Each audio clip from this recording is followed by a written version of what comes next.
कहानी की शुरुआत में सोल्जर के एक ग्रुप को दिखाया जाता है जो इस वक्त किसी घने जंगल से होकर गुजर रहे थे। लेकिन इनमें से एक ऐसा भी सोल्जर था जो बहरा था और इसलिए उसे कोई भी आवाज सुनाई नहीं देती थी। तभी इसका साथी इशारा करके पीछे चलने की बात करता है, जिसके बाद सब यहाँ से मुड़ जाते हैं और एक जगह पर रेस्ट करने के लिए रुकते हैं, जहाँ इनके नजदीक में ही एक बड़ा सा तालाब भी था। इसके बाद बहरा सोल्जर अपने घोड़े को एक जगह पर बांध रहा था। तभी इसको पानी के अंदर सोने का एक टुकड़ा नजर आता है। यह देखते ही सोल्जर नदी के पास आता है और तुरंत इसे लेकर अपने पास में रख लेता है। लेकिन इनमें से किसी को भी पता नहीं था कि यहाँ के तालाब में एक सायरन विच भी रहती है, जिसकी पूरी बॉडी हीरे जवाहरात से भरी हुई है। तभी हम देखते हैं कि वो पानी के अंदर छुपी हुई थी और इनको ही देख रही थी। इसी बीच बहरे सोल्जर को पानी में कुछ हलचल महसूस होती है, लेकिन वो जैसे ही पीछे मुड़ता है यहाँ पर उसे कुछ भी नजर नहीं आता। इसके बाद हम देखते हैं कि सोल्जर के साथ में कुछ और लोग भी आए थे जो यहाँ पर कोई ब्लैक मैजिक करने वाले थे। लेकिन तभी सायरन विच पानी से बाहर आ जाती है और वो अजीब तरीके से डांस भी करने लगी थी। लेकिन इसके बाद वो जैसे ही चिल्लाना शुरू करती है, इसकी आवाज को सुनते ही सभी सोल्जर इसके वश में हो जाते हैं और सभी के अंदर इसे पाने की चाहत आ जाती है। इसके बाद सायरन विच पानी के ऊपर अजीब तरीके से डांस करने लगती है। लेकिन अब उसके चिल्लाने की आवाज को सुनकर सभी सोल्जर बहुत अग्रेसिव हो गए थे और कुछ लोग तो एक झटके में ही मारे जाते हैं। लेकिन जो सोल्जर अभी भी बचे हुए थे,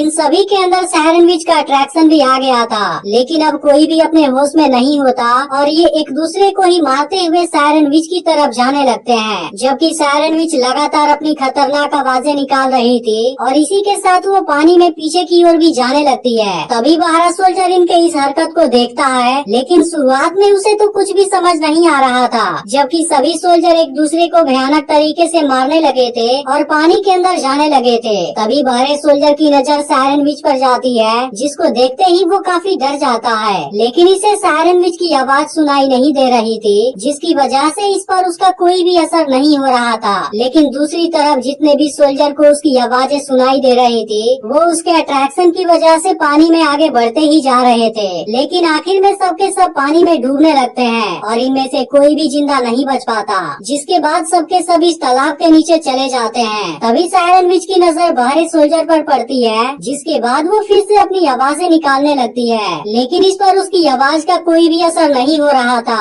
अब इस बात से सायरन विच हैरान हो जाती है और फिर से कई बार आवाज निकालती है, लेकिन काफी कोशिश के बाद भी बहरे सोल्जर को कुछ नहीं होता। अब इस बात से सायरन विच भी एक पल के लिए डर जाती है, क्योंकि उसे लगा था कि उसे कुछ हो गया है। इसलिए सायरन विच बहुत ही ज्यादा परेशान हो जाती है और फिर वापस पानी में चली जाती है। लेकिन बहरा सोल्जर अब काफी डर गया था और इसे अभी तक कोई भी बात समझ नहीं आई थी। तभी सायरन विच पानी से बाहर आती है और इसे देखने लगती है, क्योंकि अब सायरन विच इसके तरफ अट्रैक्ट हो गई थी और इसे पाना चाहती है। लेकिन बहरा सोल्जर अब यहाँ से भागना शुरू कर देता है, क्योंकि यहाँ का नजारा देखने के बाद इसकी हालत बहुत ज्यादा खराब हो गई थी। लेकिन तभी भागने के दौरान सोल्जर एक पेड़ से टकरा जाता है और यहीं पर नीचे गिर जाता है। अब कुछ समय के बाद इसे होश आता है और सोल्जर किसी तरह से खड़ा होता है। लेकिन अब सोल्जर भागते हुए काफी थक गया था, इसलिए वो एक चादर लेता है और नदी किनारे ही एक जगह पर रेस्ट करने लगता है। लेकिन अब कुछ समय के बाद ही रात हो जाती है और अब सोल्जर को यहीं पर नींद आ गई थी। तभी सायरन विच पानी से बाहर निकलती है और सोए हुए सोल्जर के पास में आ जाती है, जिसके दौरान हम देखते हैं कि इसमें बहरे सोल्जर को पाने की गजब चाहत आ गई थी और अब सायरन विच इसके साथ में ही सो जाती है। लेकिन सोल्जर को इस बारे में कोई भी अंदाजा नहीं था। इसके बाद सुबह होती है और सोल्जर की आँख खुलती है, जहाँ हम देखते हैं कि सायरन विच अभी भी इसके पास में ही सोई हुई थी। तभी सोल्जर को अपने ऊपर कोई चीज महसूस होने लगती है और अब इसकी नजर सायरन विच पर जाती है, जिसके बाद वो इसके हीरे जवाहरात की तरफ देखने लगता है। लेकिन तभी सायरन विच भी जाग जाती है और वो जैसे ही भागने वाली होती है, सोल्जर इसे पकड़ने की कोशिश करता है, जिसके दौरान इसकी हथेली में सायरन विच की बॉडी के कुछ जवाहरात फंस जाते हैं। अब यह देखते ही सोल्जर जान जाता है कि सायरन विच की पूरी बॉडी पर हीरे जवाहरात हैं, जिसको देखते ही सोल्जर पूरी तरह से हैरान हो जाता है और अब इसमें इसे पाने की लालच आ जाती है। इसके बाद सोल्जर सायरन विच का पीछा करने लगता है, जो पानी के अंदर भाग रही थी और अब एक झरने के ऊपर आ जाती है। यह देख सोल्जर भी इस किनारे पर आ जाता है और दोनों एक दूसरे की तरफ देखने लगते हैं। अब सोल्जर अपनी तलवार को यहीं रखने के बाद सायरन विच की तरफ जाने लगता है। अब इसको देखते ही सायरन विच समझने लगती है कि यह सोल्जर भी उसे प्यार करने लगा लगा है। इसके बाद सायरन विच मदहोशी में डांस करने लगती है और फिर तुरंत इसके पास में आ जाती है, जिसके दौरान सोल्जर ऐसी एक्टिंग करता है कि उसे भी सायरन विच से प्यार हो गया है। लेकिन हम देखते हैं कि सोल्जर को इस बात से कोई भी मतलब नहीं था, क्योंकि वह तो केवल इसकी बॉडी पर मौजूद हीरे जवाहरात को पाना चाहता है। इसके बाद ये दोनों एक दूसरे को किस करने की कोशिश करते हैं, लेकिन सायरन विच के होठों पर भी जवाहरात लगे थे, जिसकी वजह से सोल्जर किस नहीं कर पाता। लेकिन अब सायरन विच खुद को नहीं रोक पाते और ऐसा ही उसे किस करने लगती है, जिसके बाद सोल्जर का होठ बुरी तरह से जख्मी हो जाता है और उसके मुंह से खून भी आने लगते हैं। लेकिन अब सोल्जर ऐसा होने देता है और फिर किनारे पर लाते ही सायरन विच को एक झटके में बेहोश कर देता है। अब इस तरीके से सोल्जर अपने इंटेंशन में कामयाब हो गया था। इसके बाद वो सायरन विच की पूरी बॉडी से हीरे जवाहरात निकाल लेता है, जिसकी वजह से सायरन विच की पूरी बॉडी बुरी तरह से जख्मी हो गई थी और अब सोल्जर इसकी बॉडी को पानी में फेंक देता है। जिसके बाद हम देखते हैं कि सायरन विच की बॉडी नदी में बहने लगी थी और इसका पूरा ब्लड पानी में फैलने लगा था। इसके बाद सोल्जर सभी हीरे जवाहरात को चादर में उठा लेता है और इसे लेकर यहाँ से जाने लगता है। लेकिन अब सायरन विच की बॉडी तालाब के अंदर आ गई थी, जो यहाँ पर अजीब तरीके से नीचे चली जाती है और यहाँ चारों ओर खून ही खून फैल जाता है, जो दिखने में बहुत ही भयानक लग रहा था। लेकिन यहाँ पर जो हो रहा था, सोल्जर को इसके बारे में कोई भी अंदाजा नहीं था। फिर भी इसके पास में जितना खजाना था वो बहुत ही ज्यादा भारी था,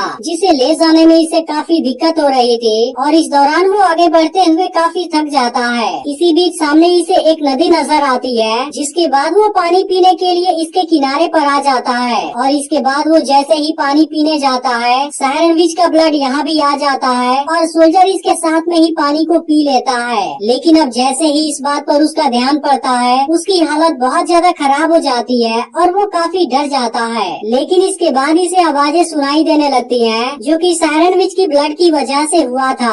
अब इस बात से सोल्जर काफी परेशान हो जाता है और बिल्कुल पागलों के जैसे बिहेव करने लगता है, क्योंकि इसे तो कुछ भी समझ नहीं आ रहा था। अब कुछ देर के बाद सोल्जर शांत हो जाता है और फिर जैसे ही यहाँ से जाने वाला होता है, इसी वक्त सायरन विच पानी से बाहर आ जाती है और जब इसे अपनी बॉडी के सभी हीरे जवाहरात गायब हुए नजर आते हैं, वो काफी परेशान हो जाती है और इसकी वजह से वो बहुत दुखी भी हो गई थी, क्योंकि उसे समझ आ गया था कि सोल्जर के दिल में इसके लिए प्यार तो था ही नहीं, बल्कि वह तो केवल इसके जिस्म के हीरे जवाहरात को चाहता था। तभी उसकी नजर सोल्जर के ऊपर पड़ती है और अब सायरन विच आवाज निकालना शुरू कर देती है, जिसकी वजह से सोल्जर पागल होने लगता है, क्योंकि अभी से आवाजें सुनाई देने लगी थी।